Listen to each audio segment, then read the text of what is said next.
It's good. Is that good? Ready? Looks like Annie go around there. Okay. One person pull it in, Oh, good. looks like Michael. Oh, yeah, just got my stuff. Okay.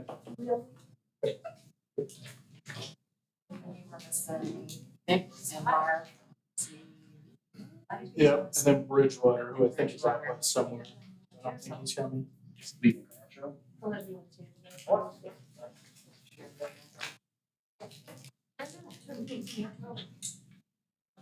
we get that other table out now? If a couple more people show up, if Michael's the last one. Good. All right. I will call the meeting to order and I'll let you like to start us off with an invocation. Absolutely. Heavenly Father, I just want to thank you right now for community of Dalton Township, Father God. Lord, as we have all of these people present, Father, to discuss master plan preparation, all of these things, God, we lift it up before you, Father. We ask for your wisdom, for your guidance, for your counsel, for the spirit of might be upon our shoulders, Father God. I just ask that you give us wisdom, Father God, to lead our community into better preparedness for what really is coming to this planet. In Jesus' name. Amen. Yeah. If you join me for the allegiance.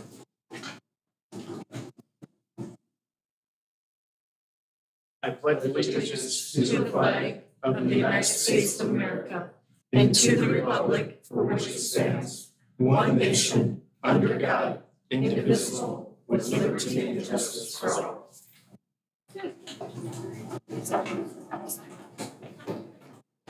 What spot up here? And you have a name tag. All right. And so are you good with your stuff, Tracy, on the roll call? Like you got the name sheet?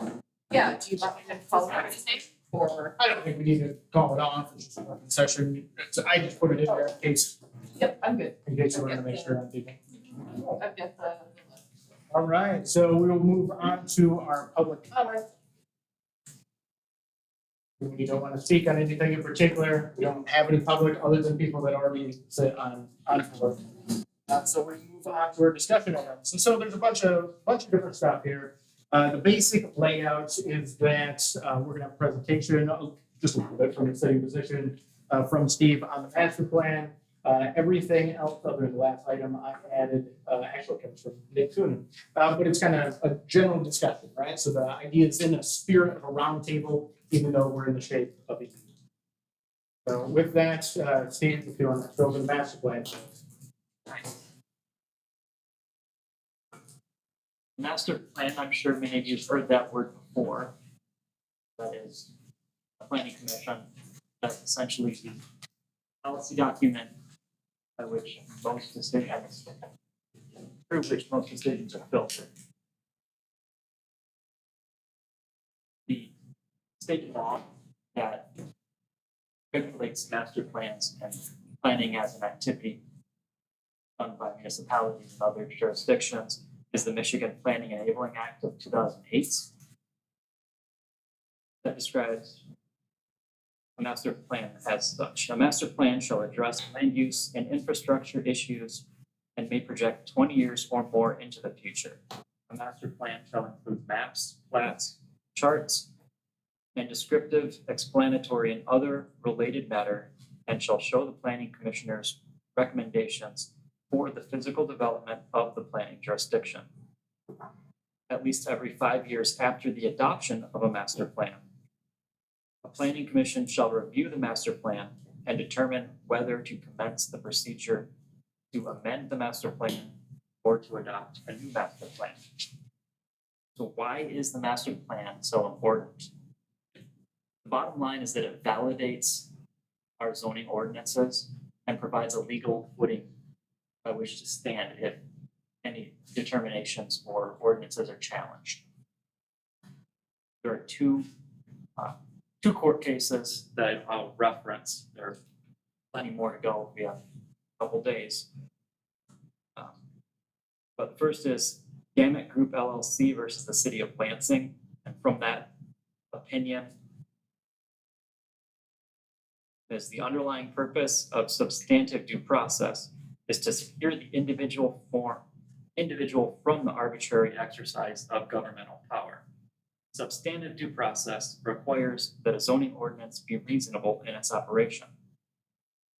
A second case is Gorman versus Township of Clinton, and in that legal judicial opinion, is that zoning law is presumed to be valid unless either one, there is no reasonable government interest being advanced by the present zoning classification, or two, the ordinance is unreasonable because it is purely arbitrary.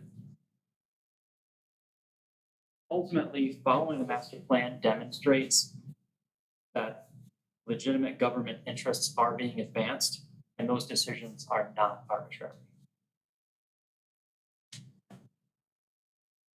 In regards to the 5-year review, that is coming up this year. It was initially approved, our current master plan, in March of 2019. So that means March of 2024 will have been 5 years since it was adopted.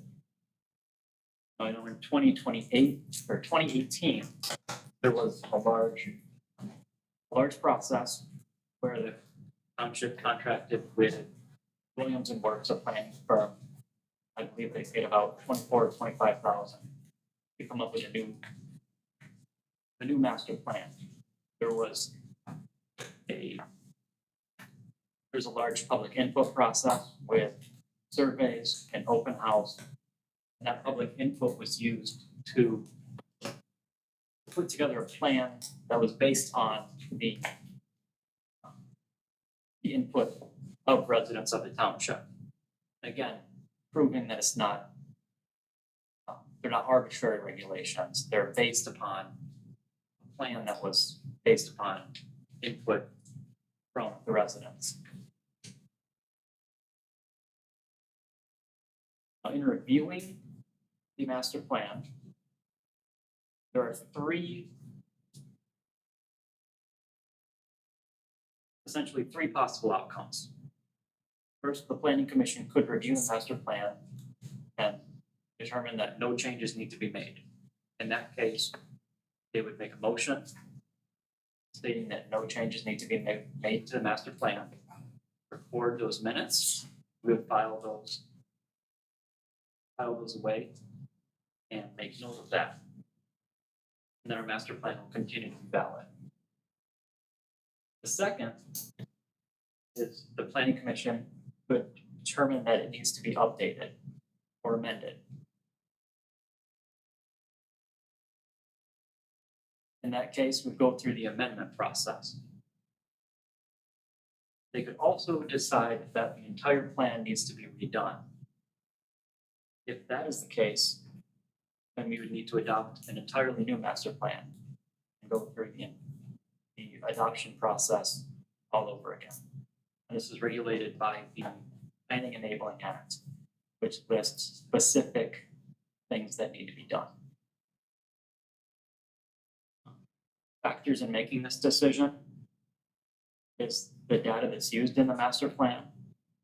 A large portion is a community profile, which uses census data, demographic analysis, as well as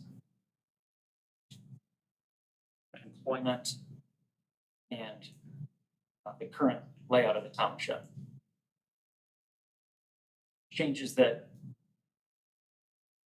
Potential changes would be if a large company were to move into the township and change infrastructure, change employment. Another change could be if the 2020 census results show that there's been a major shift in population that needs to be accounted for. That was not accounted for in the projections for population in the previous master plan.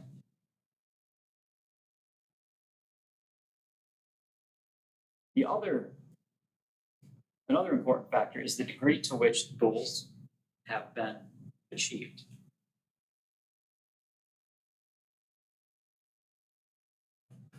Are there,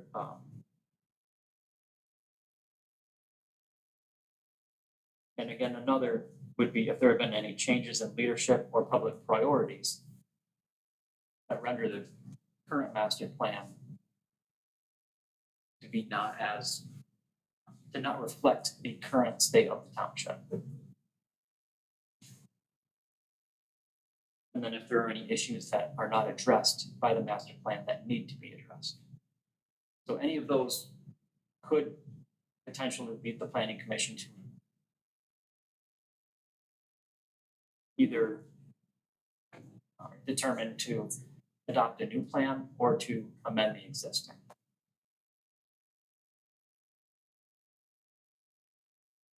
The process for amending or adopting the plan is essentially a long and tedious process with a lot of legal steps to follow. There are multiple rounds of public notices that need to be sent out to the community as well as surrounding municipalities and agencies. New plans, if we are adopting a new plan, needs to be available for public review and comment for 63 days after a draft has been prepared. If we are adopting amendments, those only need to be available for 42 days. For the sake of brevity, I won't go through the entire process, but I do have some checklists provided by Michigan State University Extension. One is for the 5-year plan review itself. The other is for adoption of a new plan. And the other is for adoption of a amendment to an existing plan. Couple minutes. Here, let's take a couple minutes to go through 4 specific items in the master plan. The first was a goal of developing and adopting a lake residential district. This was initially set as a medium priority with a 5-year time frame.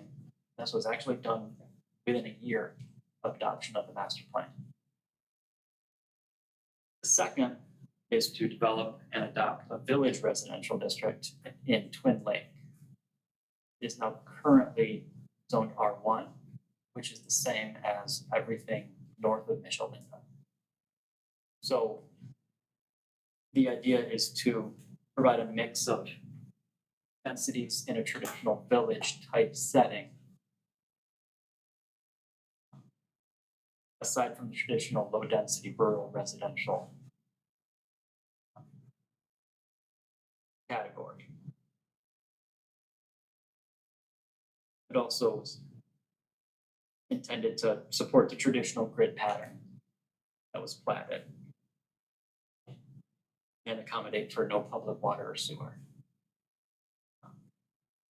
The third is to develop and adopt a new zoning district for Whitehall Road. This is slated as the Whitehall Road corridor is slated in the master plan as a mixed-use development area. This is currently a mix of residential and commercial. And it's also one of the few areas in the township that is served by water and sewer. So this would be an ideal area to incorporate a mix of uses and densities. The current infrastructure would be able to support that. And it would also help pay for that infrastructure in the long run. This is something that was given a medium priority with a 2 to 3 year window. But it has not yet been looked at, but I do believe it should still be a priority. And it does currently reflect the needs of the township. The fourth is a Lakewood Additions sub-area plan. Now this is something that was initially given a low priority to be done as needed. However, in recent years, we are selling more tracts of land in the Lakewood Additions. And I believe as we sell more, the nature of the land that was the way it was platted 100 years ago is not conducive to the way that we regulate land now. So with 40-foot wide right of ways versus 66-foot right of ways, which is standard now, I believe a sub area plan that would work through these unique problems and allow a basis for a different way of developing these, so that as we sell these properties or determine what else to do with them, we would have a plan going forward, knowing that this is how we can deal with this situation. Whether it be installing new roads or have people put in private roads, or if we ever wanted to replat or abandon all of those roads, which roads can be abandoned, which roads should be abandoned. And that would give us a basis to know exactly what would be wise in selling that land.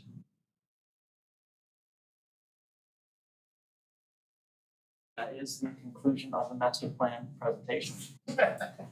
So, I mean, there's a lot of different perspectives, right? Between the board, the planning commission, the zoning board of appeals, and the different roles that they play. And so I believe our plan moving forward on this is basically to do an amendment over the next 6 months or however long it takes to the master plan. There really is, as far as zoning goes, to a large extent, it's the vision of the township moving forward for development. So it makes sense. A lot of times municipalities miss, right? They'll sit there for 10 years, 15 years, 20 years. It's supposed to be updated every 5 is the recommended. And then basically go through the same similar amendment process to change the ordinance, where the planning commission does it, it comes to the board, the board can accept it or reject it at that point. Any questions specifically on the master plan? Just 2 quick ones here. One, does the master plan establish our zoning districts? It does not establish them, but it does inform them. So if we wanted to move a district boundary, that doesn't have to be done through a master plan.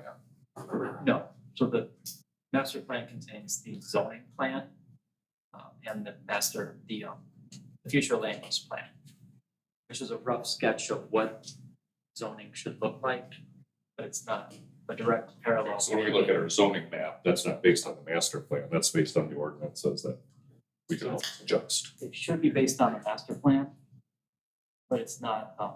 It should run parallel. It should run right. parallel. So like if you wanted to rezone an area, the master plan should say that in the future, this is how it would be zoned. So you move in that direction, and then that gives you legal standing, greater legal standing for the planning commission to change the zone. Right? Yes. And then you just update the exact boundaries every 5 years. Or the current boundaries versus the future boundaries, that doesn't matter. I guess I'm not. I don't believe so. So the future boundaries is what the township would like the zoning map to look like in the future. But for some, whatever reasons, say someone's living on a parcel of land, they don't want to rezone it from residential to commercial. But in the future, if anything ever happened, it would be appropriate to rezone that to commercial. So we're going to put that as commercial on the future land use map. But it's currently residential, and we're just going to leave it as residential. If anybody ever wants to change it to commercial, they can do that and it would be supported. That's one.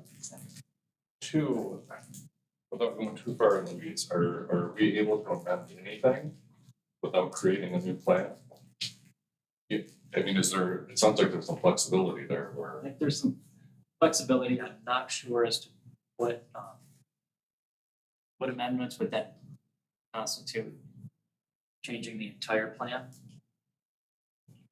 I'm thinking we have 4 priorities now. One of them has been done. So arguably you need to take that off. But if you added a new one, are we just amending the plan? Because we're really not throwing the whole thing out, we're just adding a new. Yeah, Maybe I think that would be an amendment. I think we could add a new one through an amendment. think we were changing. If the other ones still work, then it would definitely just be an amendment. I would argue you might not even, unless we're already amending it, we don't even need to take out the goals that have been met. We just leave them in there as benchmarks to, yeah, we already met that goal. Let's use that as a springboard to support future progress in that area. And then update the stuff based on the census information that we can get. And like, there's some stuff in there like geological surveys, our soil probably hasn't changed too much. So seems like we wouldn't need to pay out money to change those. When is the planning commission plan scheduled to open master plan? Do you have that in a rough, what month? I think November would be a good month to have the planning commission start, have a motion to look into it. But we'll have to discuss that. Or just make a motion to start the review, not to do any hard review work. Stephen, there's probably a lot of new faces here. The question is relative to the 2019 plan. Do we have a sense of our accomplishments, what we did do, that we said we were gonna do, or how much carryover is there, or would there be? Yeah, there are a couple things that we've done. One would be the Lakes District. Another thing, we have simplified a couple of ordinances. Right, mentioned that. And that's something that we would be doing during the review. Well, that's a large portion of the review is what have we done? What do we still want to do? Yeah, okay. And then to answer the question about timeline, we're currently doing the Parks and Rec plan. That has more urgency to get that through Right. than Stephen, would we be surveying or sending out another questionnaire for the 24 plan, like to our constituents? I'm not sure if we need to for an amendment. It would be wise to have some sort of input Yeah. on amendments before the public input phase. I just think about the changes of demographics. They mentioned that while we were waiting for the meeting to start, the census information, population age, how many Airbnbs have sprung up, things like that, that massage the feel of our community. And then my other question or comment was the road commission abandoned all those roads. Is that part of the Lakewood additions as well? So that is in the, are you talking about the southwest corner of, There was like 4 of us South- done recently. southwest corner of Lakewood and Russell? Yes. Okay. Okay, yep. That is a part of the Lakewood addition subplan. It's all privately owned, so. So that follows their So that master can be- plan. Yeah, so and that can be, Okay. It's kind of on the fringe of the future land use plan. So, we can include it in the sub area plan if we would like, but we also don't have to, since it's private development, it's been not township owned, and it's being abandoned and replatted. We did that.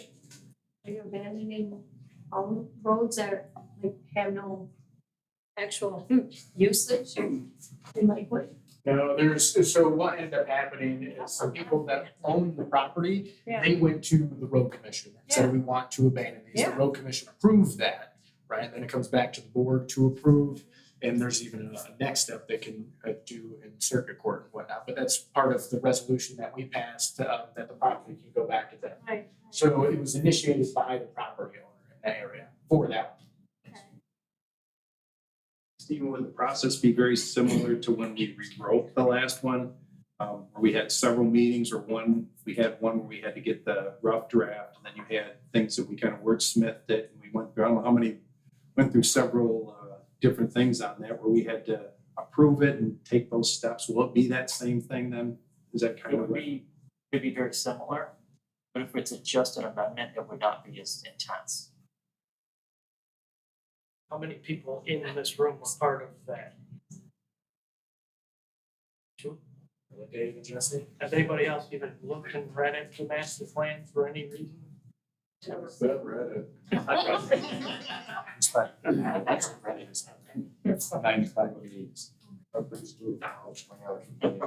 lot of the things we do, anything with the planning commission, we usually don't hear anything from anyone. And a lot of times that document sits there, and then all of a sudden, if there's a nerve that's struck. And when you ask people for their feedback, you don't hear anything. Then you get to the point where if something comes up, then everybody's here, and that's when you get the feedback for that. Do we have anything like that, like the meeting notes or anything that we can look at what potentially stuck out from the master plan that was a 2x4 sticking out that we want to duck or pound in, or even have something that we stay away from? Because we always have that thrown out. It's always a very common thing. You know, the only thing we have is everything's treated as a nail, because all we have is that one hammer. And it's like, well, the master plan. And really, there's not a lot of familiarity with it. When we look through it, we'll use it for our decisions. But it's consistent. It's a way to stay consistent. But it's a lot of times, people don't really know what's in it. And when they look it up, they don't even realize what they're talking about. As far as citizenry, when they come in with that, it's oftentimes bad information or misinformation or internet It's information. confusing, right? Like Red was asking, because you can have like this, the future use that doesn't correlate with the current use necessarily. And so it's odd to refer to in those circumstances, you can confuse people by it too. It's more of a roadmap of where you want the ordinances and zoning to go. It's kind of like the one gentleman that wanted to try to rezone for ag, but couldn't because it wasn't in the master plan. In the master plan, what was the boundary?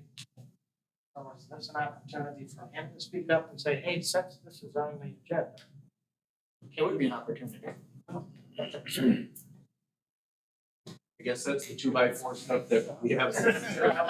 We get these things where if we just approve the same thing and we get the same problem, maybe it's time to look at maybe some of those where we could take, let's file this one down, or I don't think you need to totally abandon it, because it's certainly, I think the last one was done when we did that one in 19, it hadn't been done in 17 years, or it had been many years, and we said, no, it was the major employer in the area was Orchard Market. There wasn't even an Orchard Market there anymore.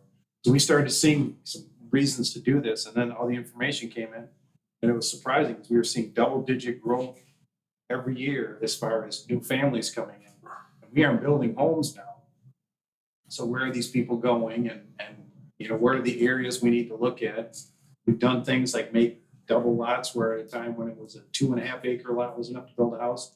Now it's 5 acres to build a house in some areas, and the cost of land going up and everything else. I don't know. Is there things we need to look at to say, what can we do to make this, you know, the tiny home thing, or whatever we're going to do? Because we start playing in the people's neighborhoods or denying somebody, you know, ability to have a home somewhere in our area with that property. It's always confusing. We just did one to reduce the square footage required. So now we do have that option in there, but like Jesse's always our good point for that is it's like $280 a square foot now to build a new house. I mean, we're not going in any direction. And new homes versus existing homes, I don't know where our growth is right now. How much property and how many tracts of land does the township own in Lakewood, do you know? And the additions, gosh, it's including rights of way. There's about 700 acres south of Lakewood, not including the horse park. A decent amount. We have a map. The last time I had the county update, it was probably February. So we've sold a few pieces from then, but it's decently updated, and it's kind of wraps around the village. So, Let's see, tiny platting, yeah, tiny little spots. parcels, maybe. 7 of them, yeah, oh, it's 8 of them. And then there's, you know, tiny 50 by 100 foot lots, they're privately owned. People that pay their couple bucks in property taxes, so they get to keep it. So it's hard to, you know, hard to combine and replat. When you have to consider that. You know, they still own their property. Right. You can't take the road away. Anything else on the master plan? The next item, I mean, all the items are pretty vague, so anything could come up, right? Like, which Nick, Nick sent me a nice list that sent out the email to everyone, but he's used to these things in the school districts, I think. So the current state of things, kind of how I see is that we have multiple cultures essentially ringed around the township, right? So you have the Lake District, you have the Village, you have the 2 commercial corridors on Whitehall and N120, and then you have some subdivisions and whatnot developing along the southern edge. And those are kind of coming together, and there's a decent amount of cultural conflict there. I was just driving some 2 tracks today because we have complaints about people mudding and dumping and doing whatnot and coming out into Goose Egg, like on the north side technically. And so there's like that really rural aspect of doing that type of thing that comes out into some places that are kind of developing into little subdivisions themselves. So you have these different cultures coming together, and then at least as far as the people of the township goes, that's kind of how I see the current state of things. How does everyone else see the current state of things, whatever that may mean? Nick technically didn't expand on that. But. What is the public saying? What is coming into the office? I mean, do they seem to feel right now everything's okay? Are they? Is there any concern with that? Like when you talk about that, we mostly would receive either like something someone has to do, get a permit, pay taxes, or whatever it is, or complaint, right? Otherwise, they're not reaching out to us. Like most people are not. I basically never talk to anyone that reaches out to me or purposely calls or emails and says, "Hey, like everything's good over here."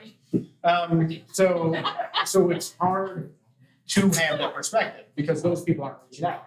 But it's also in 10 years, I'm going to talk to a small fraction of the 10,000 people, right, or 9,530 people in the township. So there's a significant portion of self-selection bias in that on what feedback I'm getting. So like you're getting some of these cultural conflicts for sure, like that type of thing.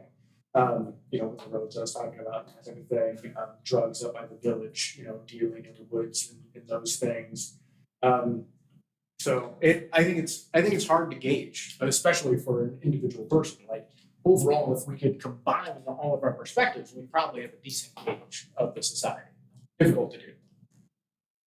Do we keep like statistics on different zoning things that come up that people get rejected or denied on, that we can track it to say, oh, we had 10 people that requested the same thing, and we're denied, and kind of drive the direction of what we're adjusting or amending?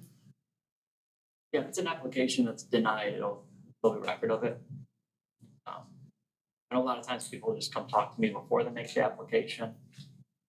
Walk them through the zoning ordinance, and like, this is permitted, this is not. Here are your options.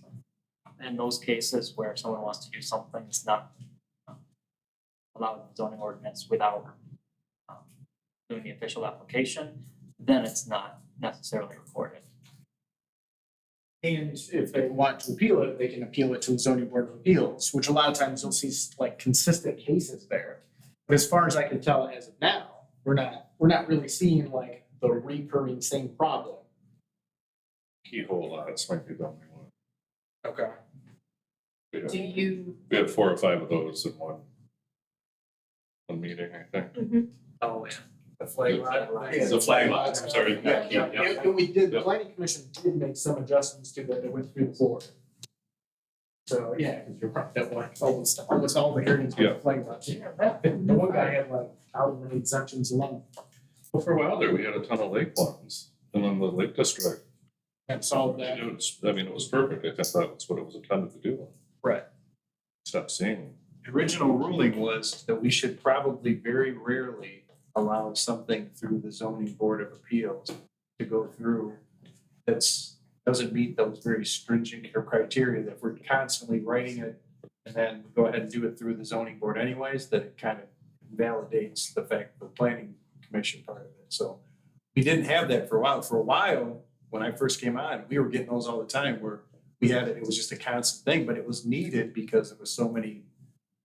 It was pretty arbitrary in some of the things that they were trying to apply. You could find something one place that said you can't, but that you could find someone else where it would say, well, maybe you couldn't, but it didn't spell it out exactly the same. And you know what things like unduly, our favorite word, well, you cannot unduly block the vision. It's like, what the hell does unduly mean? We had to define, it was ridiculous. So It's the opposite of we did, we got the Webster definition, and then we had two lawyers tell them what their definitions were. And then it got into the point where we had to make a decision based on. And we eliminated that version of the ordinance. And it just has a straight setback, that's it. It was right up front, like disco demolition. They just put out there and blew it right up. And it was up. It's, I have a few things in the category of The current state of things. current state of things. Some of these I've snagged off of social media. I work with a couple neighbors across the lake. So bear with me. I'm gonna call it a maintenance bucket. Maintenance is a little bit of a stretch, but gypsy moths, roads, that one I'm not sure if we, I know the county, things like dust and dumping trash, whatever. General upkeep, beautification, lakes, weeds, lake levels, I think that's been solved. Signage, I think there's been some positive comments on signage. Same with the Christmas tree. And I think the rail trails are now to maintain. I think that's great. If we do something with it, promote it a little bit more, I'm not sure, but have a community day or whatever, but those are the things I think, you asked the guy in the street, how do you like living in Dalton Township? What are the hangups? Some of these might pop up. Yeah, I think that's true, because we have about 27 miles of roads left in the township, so it's a decent amount. So you get all the dust complaints, you get the pothole complaints and whatnot. A lot of people reach out to the road commission directly, a lot of people just reach out to me, and then I reach out to the road commission. But obviously finances are a huge deal with tackling too many more of those. We've got a decent amount of roads done. Gypsy moms, hopefully they move on. The DNR says every year they are going to. So, but I think that's a full term issue. But we did ask for the township, we're gonna have some supplies next spring that people can come grab and take and wrap their own trees type of thing. So hopefully next year's down. I've been saying that for 3 years.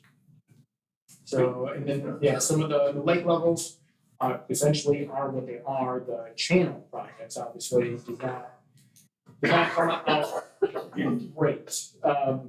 They either should have been tackled in a different way, like an underground pipe or something for economy, or been tackled with money to make them more safe in the swamp. But otherwise, the lake levels were fluctuating a huge amount. They were at those flood levels a few years ago, and then they went way down. The lake level outlet device at least got fixed, so I think that's decent.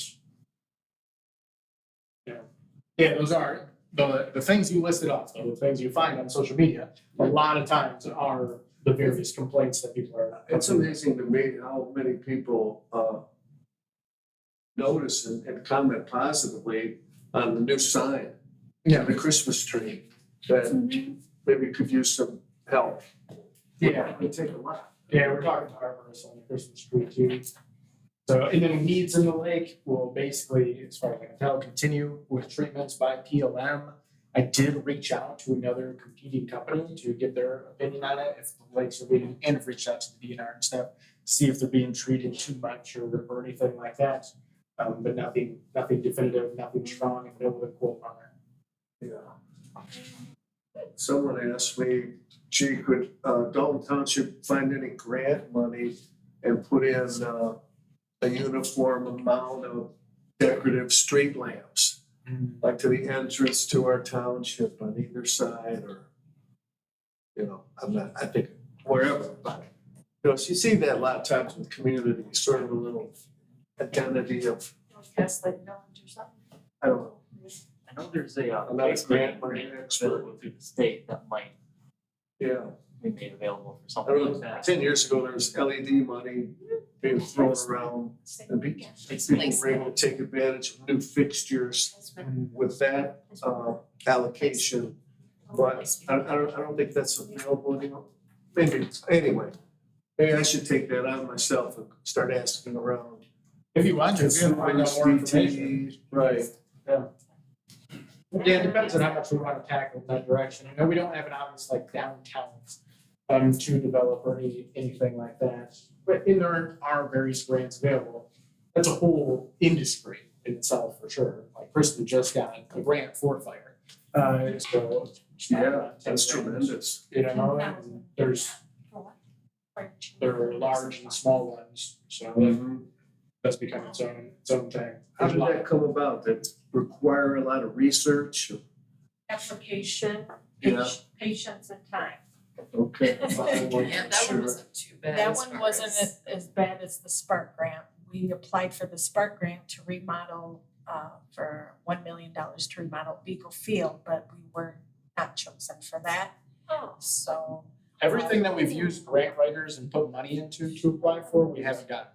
so we're just gonna rely, just gonna rely on- Good. So we will, okay. I mean, it's still an option.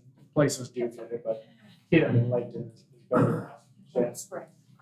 Well, Todd mentions like all the almost hot button stuff, right? Yep.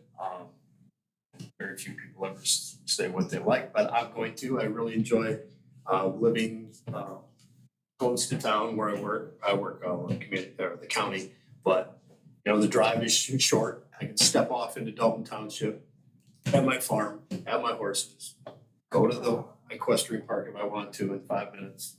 And I just really enjoy that about this township, the rural part of that. So we're all but near. Yeah, it kind of goes to. I don't want that to be lost in the conversation of commercial and high density residential and all that kind of goes along with that too. So. And there does end up being some confusion on that. We've had, like, there was a woman that moved in one of those subdivisions along River, and she moved out here to be more rural, but then it's like a half-acre lot, and then she did free-range chickens. And I was getting calls about the chickens being on the other people's cars and other people's houses, which obviously makes no sense. And keep on your area. And so, but it was the perception of the idea of it being more rural, but still close, easy access, because you have the highway and 120 and Whale Road. So there is that characteristic.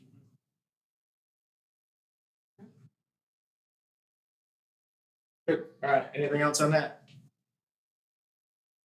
Where do we want to be in 5 years, 10 years, etc.?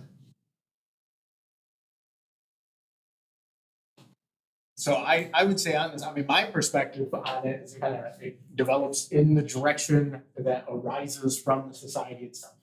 Right? So it's less of a visioneering aspect. But obviously when you're making land use plans and that type of thing, it is there. My perspective on that is to add some flexibility and see what people do with it. It's Because I don't know. speculation, right? It's speculation. Right. To a point, right? Yeah.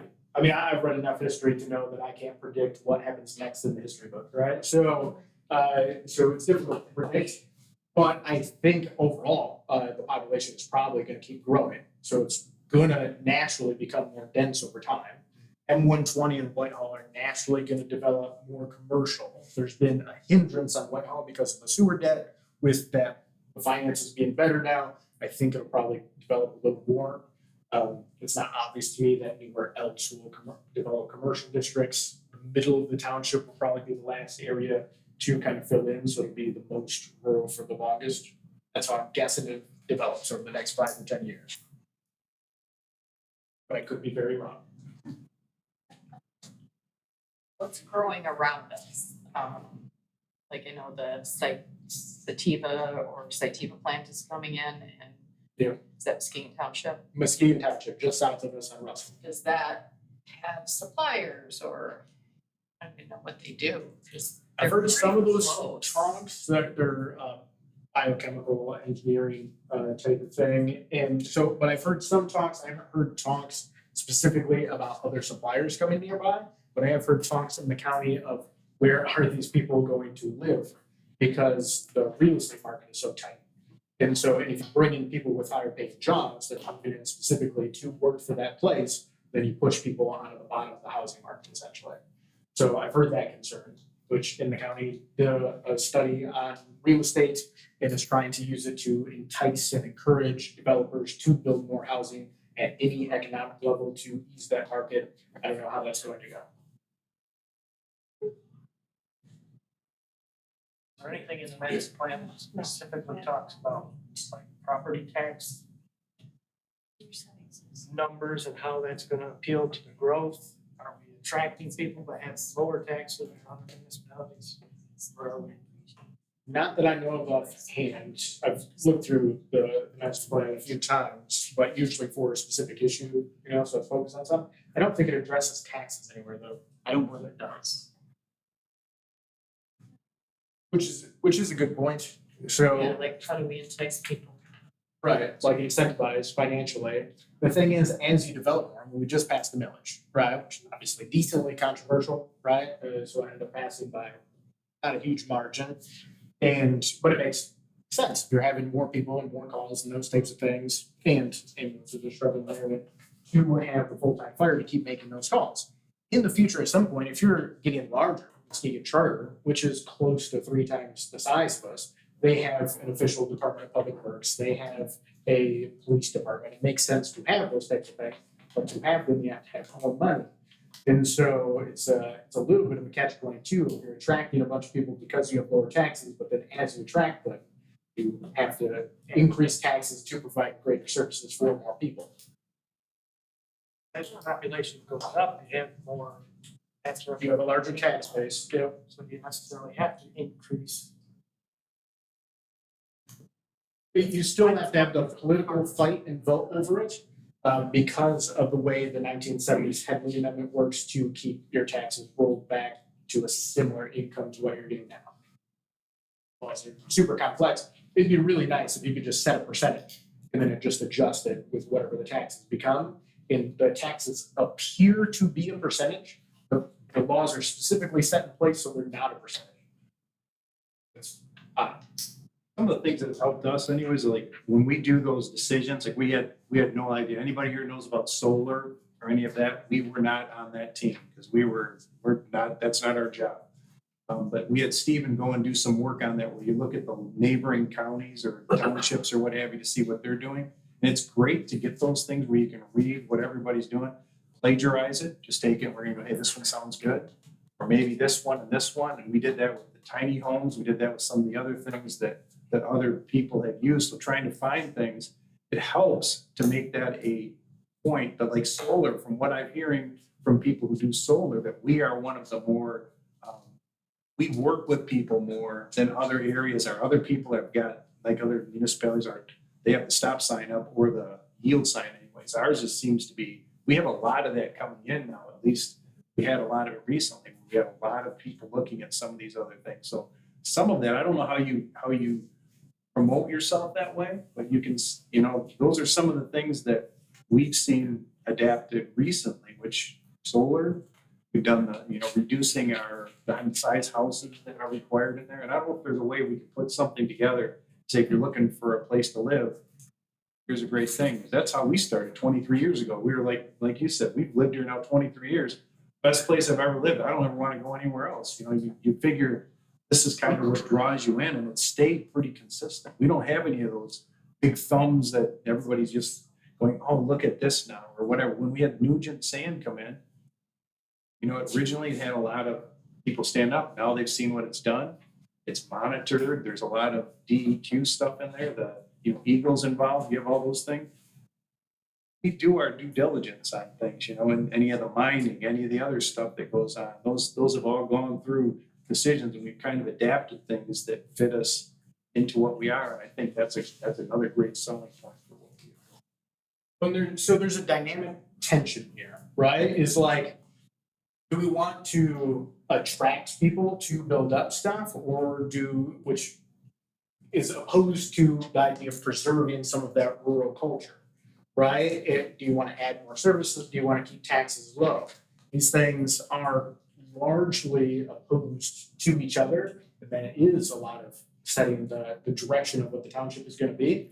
Now, by easing up, like our residential solar, it's very easy now, right? Doesn't even have to go through the planning commission because the planning commission was essentially rubber stamping them.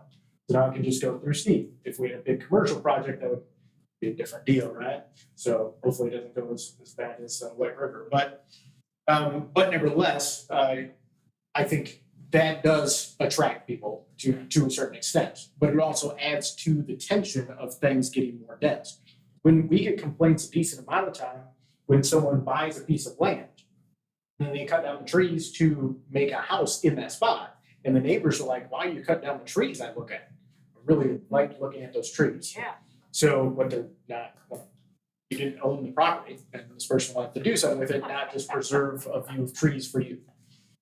So that ends up being, a little bit of a conflict very repeatedly.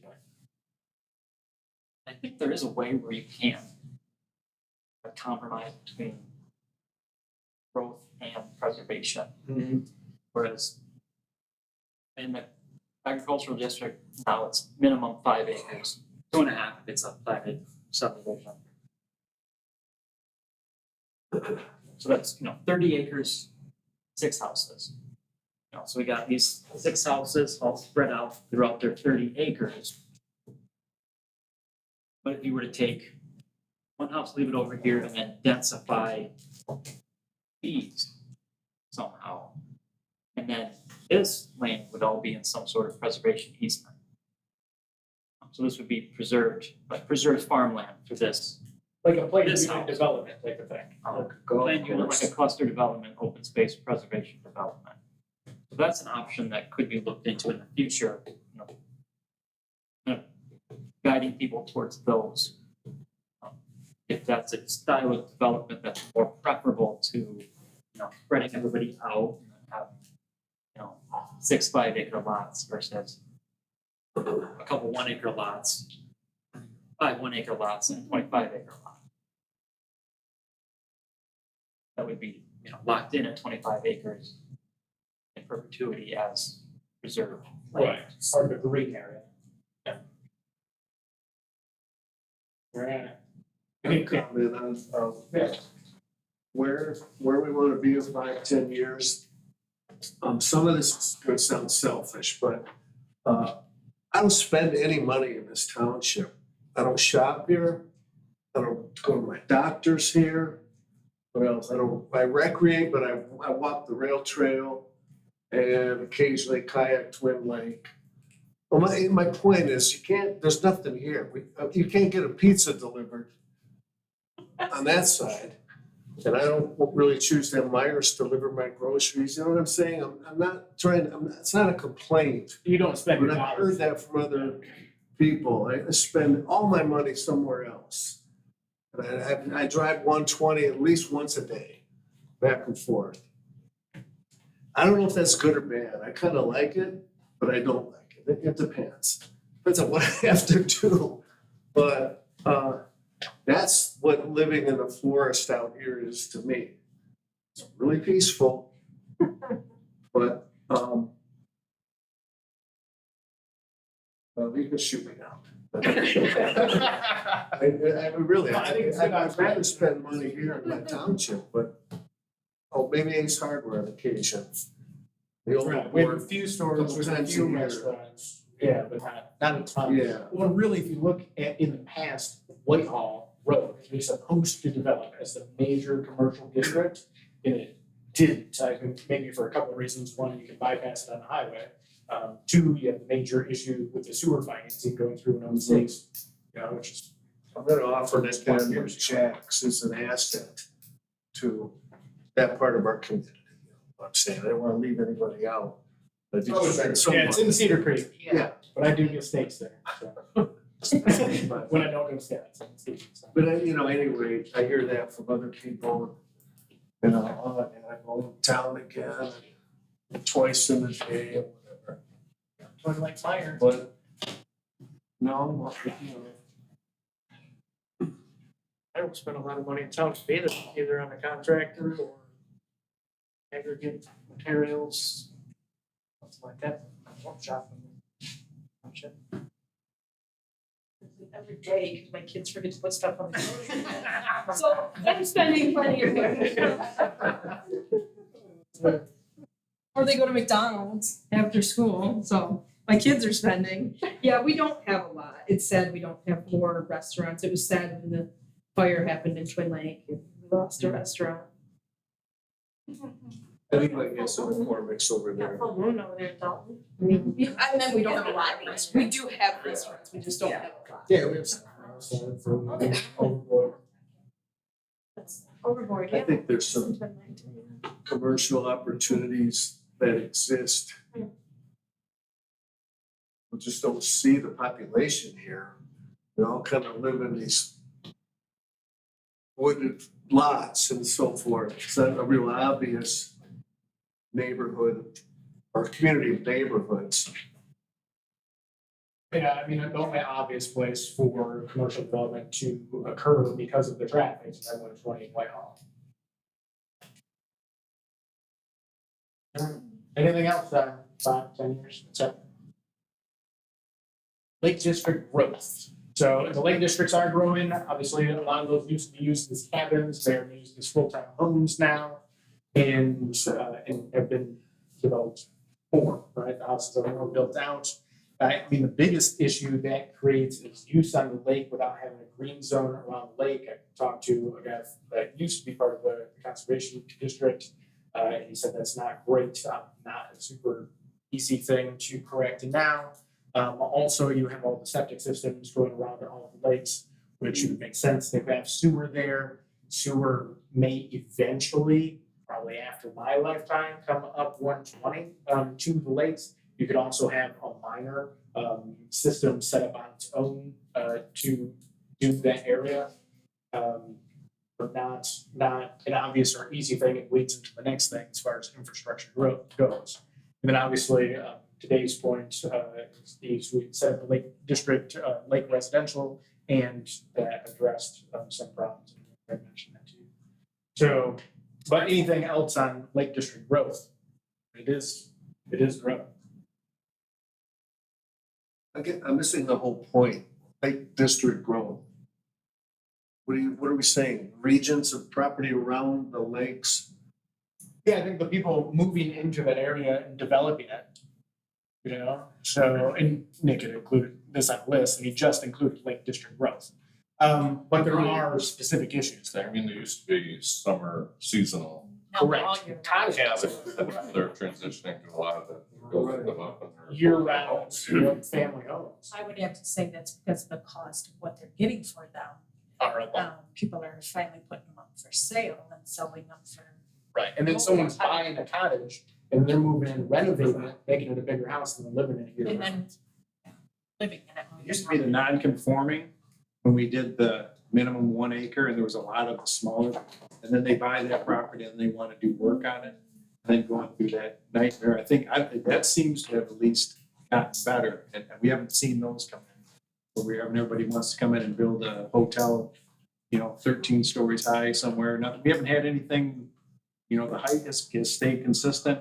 We have everything looking good out there, I mean, there's not anything jumping out, like we had the gentleman who tried to go around the things that were allowed for him to get his, To me, there's a huge hunger for 1,500 square foot crawl space, 2-car garage homes.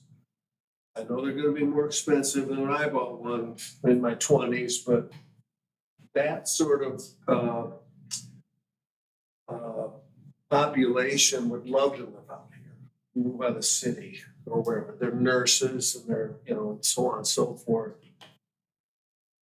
But you need land, you gotta build roads, and I understand that. That's the kind of push I think would benefit the township. I don't know how to do that. It's probably very complicated. But actually, out by the lakes, the road commission even mentioned to me before, they're like, it would be nice to pave all those little twisty, windy roads around the lakes. It also adds up to a lot of money, and so we could only do a small portion per year based on what we're budgeting. And so for pavings themselves, we do, chip seals and gravel upgrades and that type of thing with the township money itself. For the pavings, like two that's for the last few years, we've done special assessments. We also haven't had a petition up by the lakes. And so, I mean, the road commission is even interested in, paving some of those little twisty, windy roads that aren't up there, so the dirt ones. I mean, some of them are kind of small roads that aren't exactly on the lines they're supposed to be on either. So it's a decent problem to tackle, that's for sure. And I'm not sure exactly how. Yeah, I'm not saying so much as the roads, just the available land, I guess, and the willingness of a development company to serve that need. Yeah, and the developers, and I've only talked to a few since I've been in, mainly about along Whitehall Road. There was an apartment that was interested, but they couldn't get their low interest federal loan. There's a developer that bought that old wayside spot. He would like to develop stuff, ran into a few issues, one with the road commission, other with financing, and so those haven't gone in. And so the development we've had in the housing market has largely been, a single house type thing instead of developments. Which also, because that green space, we get back to the green space, the density, like Steve was talking about, if a developer wanted to develop something and they had a decent chunk of area, and they put in a planned unit development, they could make a portion of it dense and then a portion of it green space. That would work out good. In a lot of places, a lot of municipalities push that type of development. But if you don't have a developer that wants to do that capital outlay, then that can't occur.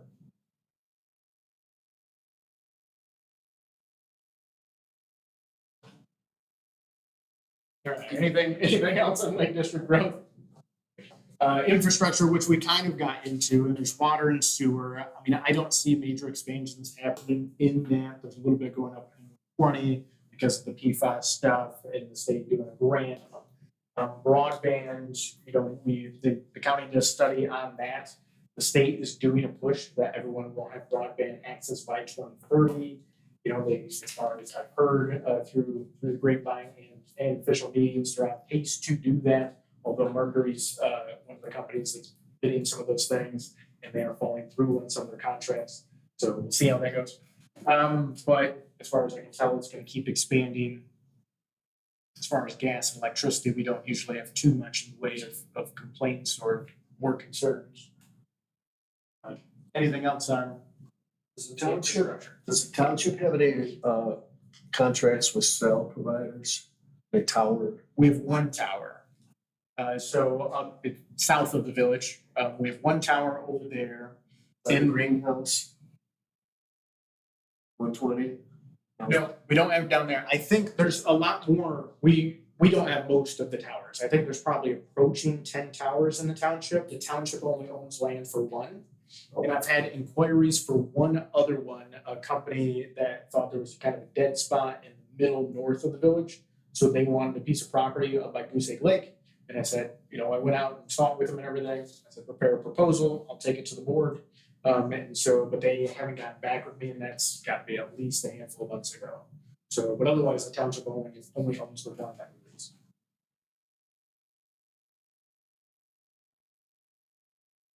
Yeah. Otherwise, we wouldn't want to deny those things in general, in my view, so that we will have decent service. I think this fine.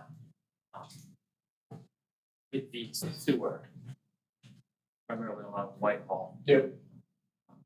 Just with development patterns, the more people that can connect to that sewer, the more paying customers you're going to have. The more financially viable, makes So- it, yeah. That's one of those areas where just keeping in mind the density, just for future sustainability of the system that was put in, might be. That area can become more dense. Yeah, just allowing for as many customers as possible, as is reasonable for the township. Right, because, they even had some issues with it, especially in COVID while places were shut down. I don't know exactly how that creek, how your use was up there, but obviously Michigan Adventure wasn't doing too much with the water, and the county would have to go up and flush that system because it's not getting enough use at that point. So I think it does, especially between the two water parks next to each other up there. I think it probably does fine now, but.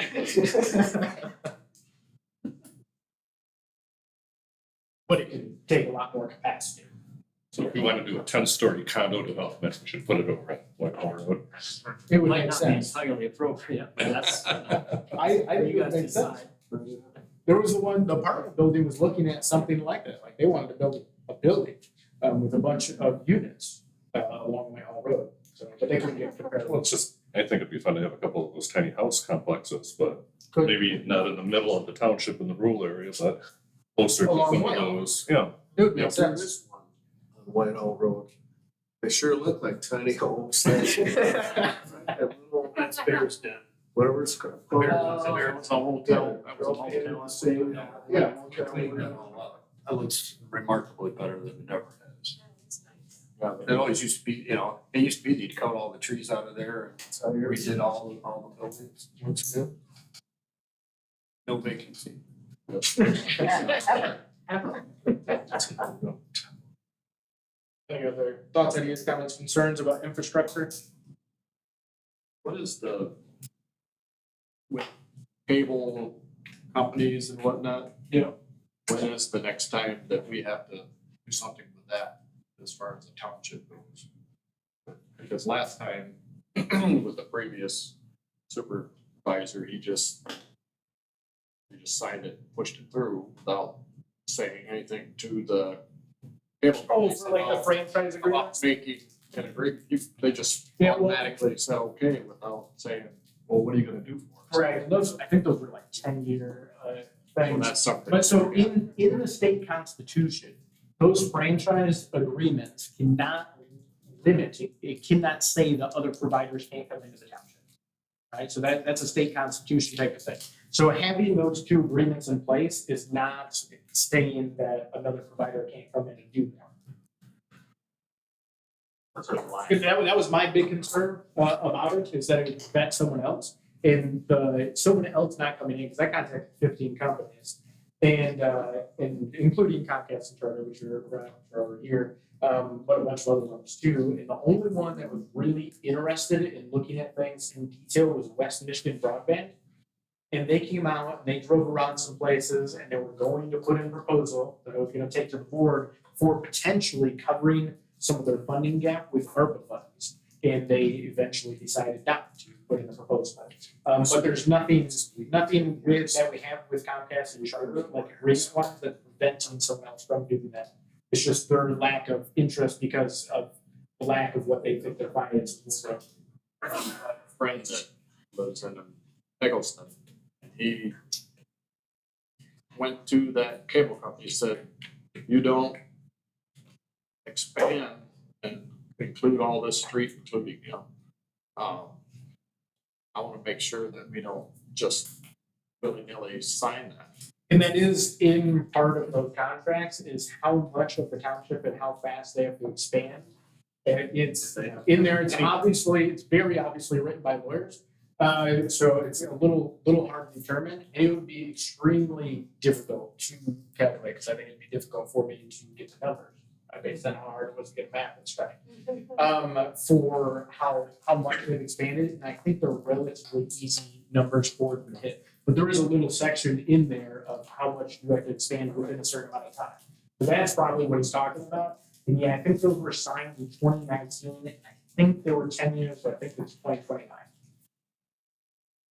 I believe so. We have some other 5-year contracts, like our contract for assessing is Talking about our 5 10-year years. plan, I think it's 10. we should do something as far as the 10-year plan goes. with It- infrastructure. I mean, it could be brought up that, in 2029, that should be looked at more extensively for some sort of caveat about expansion. And at that point, the township will know a lot more on if the state's been successful with their 2030, everyone has broadband. So it's true. Yeah. Are you aware of any infrastructure changes right now taking place that are coming very soon? Fiber? So there's a couple, and I have a map on the companies that ended up getting finances through the rural funds. I can't remember exactly what it's called, through the state for expanding. One of them was Mercury, which as far as I understand it, I don't have the specifics of what their proposal was. I think it was kind of just an area thing. They might even be it through the air type of thing that they're trying to connect. And then there was one other company, it wasn't Charter. Was that through the air one? No, I thought that was fiber. That was the fiber one? It might have been Mercury and TrueStream. There were two. That had proposals that were approved for funding, and it wasn't Charter or Comcast on those, and they were kind of in the middle of the township. I've included it at some point, I've included in the board packet. But those, as far as the conversations I had at the time, wouldn't be hitting until 2025, 2026 for them to actually do that expansion. So those are the only two that I know that are planned and supposed to happen and funded as far as that goes. I got home one day and I had everything flagged from road to the house.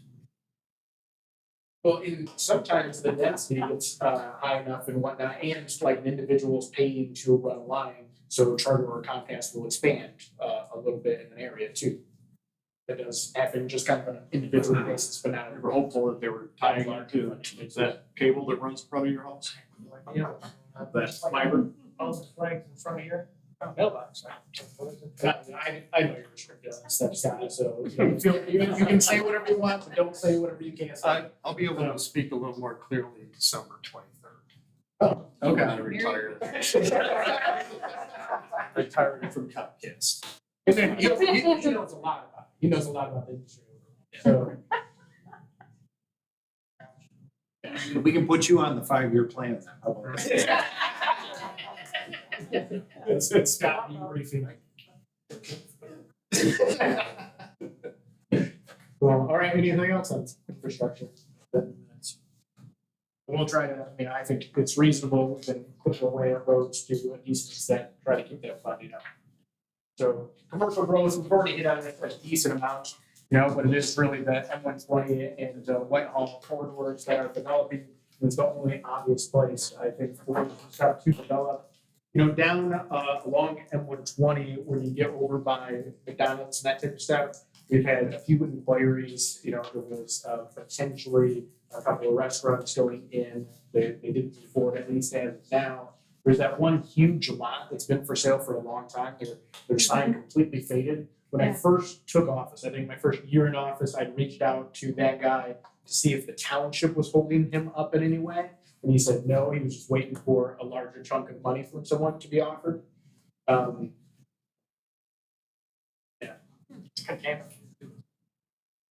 don't think that section is, not that I'm aware of. I'm aware of 3 major contamination points in the township, and that's not one of them. But if you go a little north of there, is where they found, 2 issues up by the hop. They detected PFAS there. But that might be Eagle now thinks it's a separate issue. But just north of there, on the other side of Bear Creek, there is an old north side landfill that's leaking into that creek. And then 1285 Bard as the toxic waste site. We had one court case over that. And then there's the old story Cordova Industrial Park. Those are the 3 historical contaminations. Is any of that in the vision of the township? I'm just tossing it out there. Well, the industrial park certainly is covered in there. There's restrictions on what could be developed there. And now we've done a decent amount in the last couple of years to break a contract 30 years early, get the town, get a deal and contract in place with the county and have them come deal with the city. Like a bunch of stuff. That's why places are going into the industrial park now, so things can move on it. But it's restricted on what you can do there, so you can't build any residential or something like that. I was referring to maybe the cleanup portion of that. When I talked with Eagle, when they were detecting PFAS at the hop, and they at first thought it was coming from that north side landfill because that is leaching. I proposed instead of running water up 120, use that they were doing like $4 or $5 million. Instead, use it for remediating the site. But Eagle said their priorities are to run municipal water and not remediate sites so much.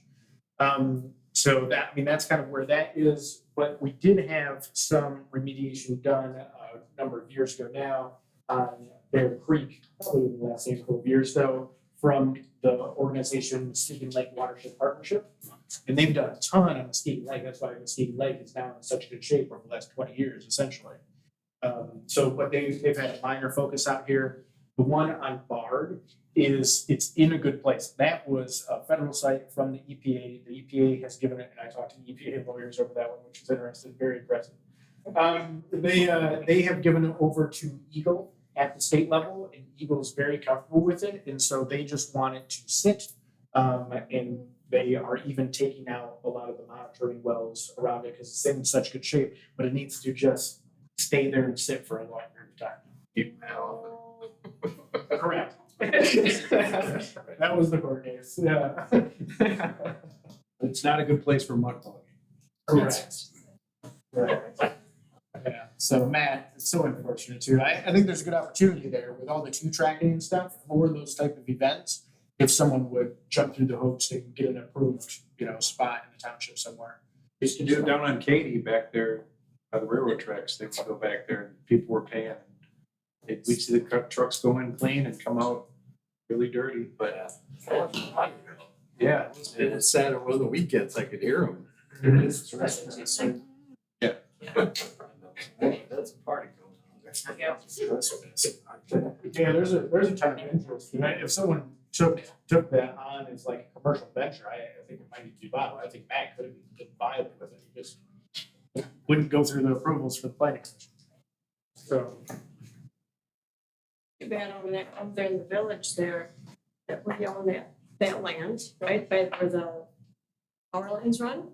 Okay, And people are constantly running dirt bikes and trucks back in there, it's like, great, quick question like that. They didn't come in. Yeah, I mean, it would be a decent amount of risk for someone to try to turn that into a business. But there is a lot of interest there out there in the area.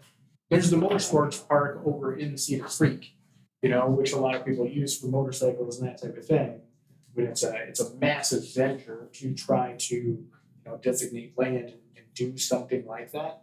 It'd be similar to the horse trails. They're very large horse trails that people specifically come out here for, especially during the hunting season. Some of the other horse riding places you can hunt in, and obviously that could get confusing and bad real quick. So at ours you can't.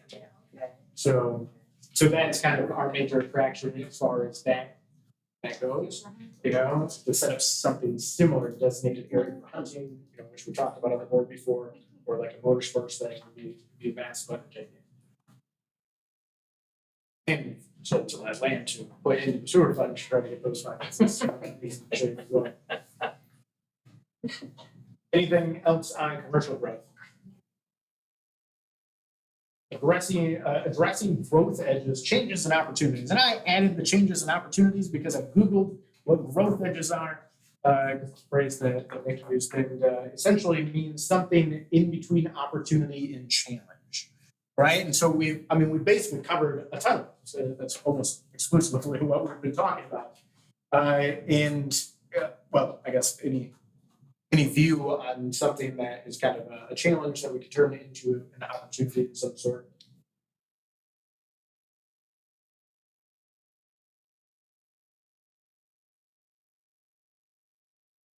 We've covered a lot of that. We have, with all of the other stuff that we talked about, covered a lot of that. All right, well, the last thing is food sovereignty election. So this is the thing I added. And I kind of want to get people's opinions on it. It's not a first subject. So the general code passed the food sovereignty type of thing.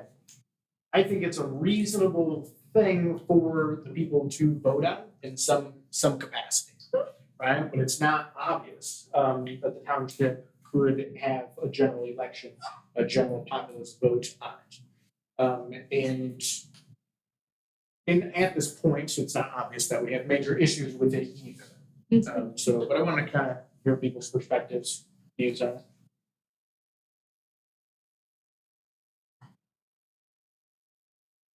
Is this parallel to like our right to farm thing that we had? It's in that direction, correct. So that's what the state termed what they did. So it run parallel to that, but at the local level. So with the idea that, the idea of subsidiarity, trying to bring it down to its smallest level, it doesn't exclude the state from the power of doing local preemption. Because technically the local municipalities are created by the state and the power to zone for local municipalities is created by the state. So the It's more symbolic election. and the state legislature could overrule local municipalities, but there's a lot of movement on that. So like industrial solar right now is a big fight with the state as well as standby, as well as short-term rentals. And like MTA lobbies, a lot of what the action they take, Michigan Township Association, is to try to influence the state legislator. And a lot of times the state legislator they obviously have their politics to think about. And they're gonna anger people either way they go. So you could consider the township part a version of the administrative state.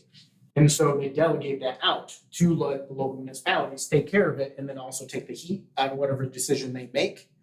And so a lot of times in the history of zoning, the adaptations have come from the top down, but a lot of times they come from the bottom up in that a local place is passing something that then spreads out. We're seeing that in ORV right now, right? So only Eggleston and Holton had illegal ORV ordinances.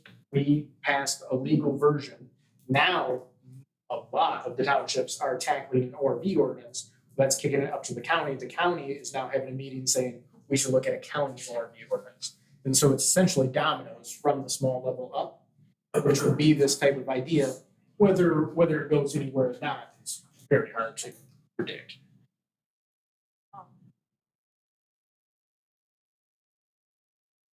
So when you're asking for an election from the public, how does that work? The general public would We vote put it whether on or a- not we we put it on a our ballot. land?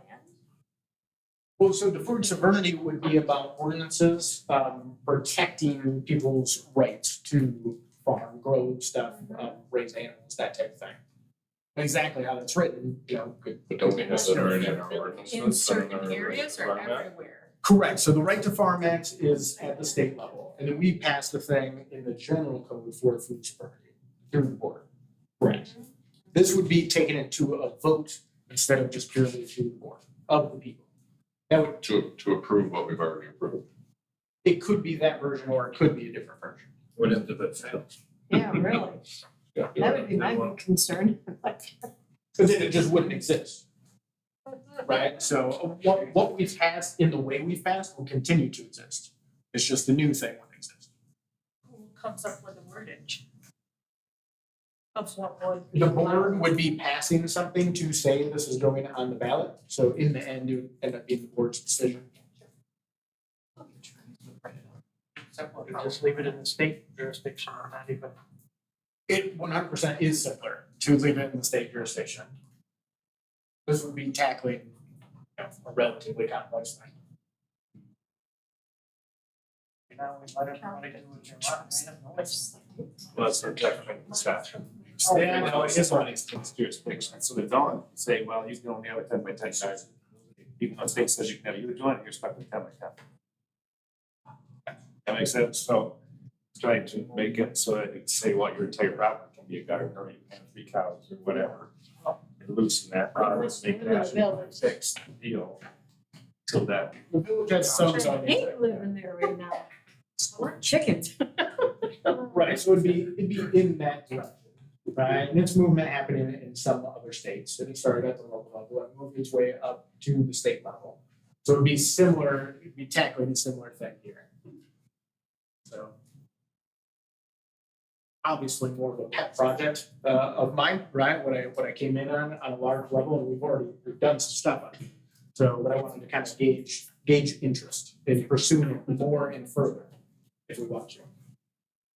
Have we heard anything as far as any animal complaints? We changed quite a bit allowing the chickens and things that, I hear roosters now every morning. I used to think I'd hate it. Honestly, it's now part of the culture. I wake up and it's like what puts me to sleep at night. I mean, it's not that big a deal. That was one of the big complaints was it was gonna be noisy, it was gonna be the smell. I don't think the roosters go. What? care less. Finally, allowed in the dog market. Yeah, We probably get more complaints of the dogs barking than anything else as far as noise goes. And sometimes people playing music, sometimes people revving their cars. Every now and then gun shooting complaints, those are the noise that's usually. I was gonna say, I had picked up some 16, they're supposed to be hen laying chicks from a hatchery for an Amish lady, and lo and behold, she got a rooster in the match. What do? Cut its head off. You know what I mean? You need it, so.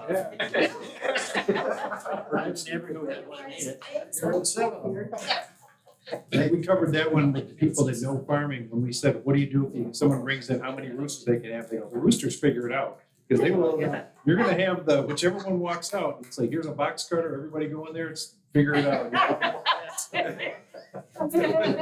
It's just kind of hard. The coyotes are in favor of our extended range chicken ordinances too. They're quite happy with that. I'm sure. All right, anything else on that one? All right, so we're into our second public comments. Does anyone else want to comment on anything else? Another comment? All right, appreciate the clapping. Yeah, all right, we're done. Meeting adjourned. Sorry.